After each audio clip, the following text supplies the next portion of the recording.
Hello, everyone. My name is Anthony Tioli. I'm a physiotherapist, PhD student in rehabilitation science at McGill University, as well as the president and founder of Info Physiotherapy. I recently wrote a blog article on running in osteoarthritis in collaboration with BF Formation. And today I'd like to make a 5-minute summary summarizing the article itself. So the first question I address in the article is, does running increase the risk of developing knee osteoarthritis? So I'll present some of the evidence on a few key studies.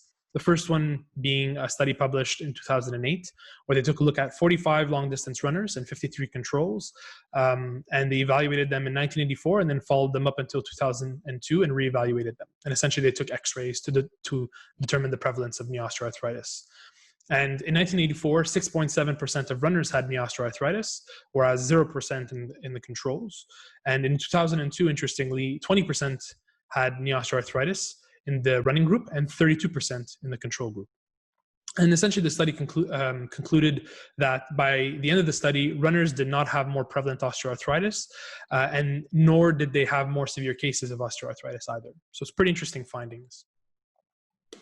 A second study I'd like to go over is probably one of the more popular and more cited studies in running in knee osteoarthritis. It's a systematic review of 22 studies with over 100,000 pooled participants, and they took a look at the overall prevalence of hip and knee OA. And what they found was that the overall prevalence of hip and knee OA was 10% in controls or non-runners, 3.5% in recreational runners, and 13% in competitive runners.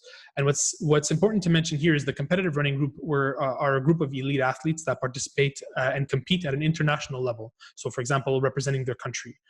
And what's important to mention is this group isn't necessarily representative of the majority of runners. I would say the majority of runners would fall into a middle group. The majority of runners are not elite athletes participating at an international level.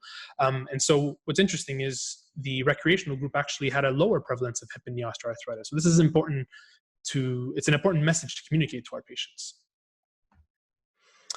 This last study that I'd like to go over is pretty interesting. I mean, it did have some limitations. So it only took a look at 6 recreational runners, but these runners were pretty special. They had run 1,000 marathons in their lifetime. And essentially what they found was that none of the 6 runners actually showed any evidence of knee osteoarthritis via MRI.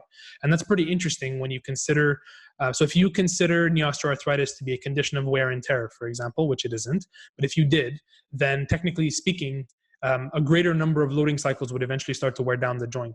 And what's interesting, again, in this study, even though they only had 6 people, was that in 6 different individuals who ran 1,000 marathons each, none of them showed any evidence of knee osteoarthritis. So that's pretty remarkable. I think what patients need to know more specifically, first and foremost, is that running is actually beneficial for overall health, so physical, mental health. Running has positive effects on the knee joint when the appropriate load is applied, so a positive effect on muscles, on the cartilage, on bone mineral density. So these are all important things that patients need to know. Running is good for you. And another important point that's important to drive home to our patients is that recreational runners do not appear to have an increased risk of developing knee osteoarthritis, and running may even have a protective effect according to some certain studies. So again, this needs to be communicated to our patients. Now, let's say we do have someone who does run and they are diagnosed with knee osteoarthritis. And oftentimes I get asked, do they need to stop running? And my answer is no, not necessarily. I don't see why. I mean, the diagnosis doesn't just is not the reason why someone should stop running. It really depends more on how they're feeling and how running makes them feel and if they're doing okay with it. So what I would say is, there are special considerations for running in patients with knee osteoarthritis. There are certain things we need to consider. And then I'll present a few of them here. So runners with knee OA might require more recovery time following a run. So that's important to consider. Ideally, we don't want running to worsen morning stiffness, swelling, or pain. And again, this isn't based off of high-level evidence. This is really kind of based on expert consensus in the running community.